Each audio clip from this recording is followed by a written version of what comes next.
Ito guys yung bahay ng kwan.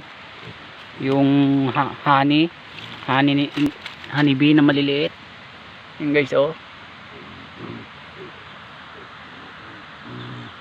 Ayan oh. Honey bee na maliliit. Yan oh.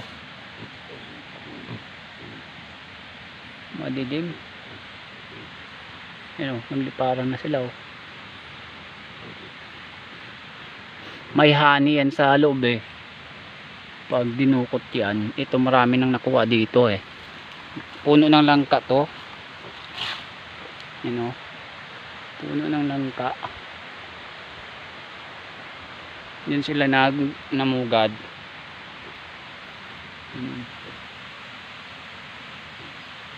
Namugad ng honeybee.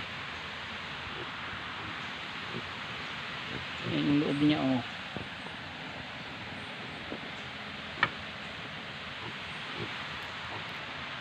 Gamot din daw yung honey niyan.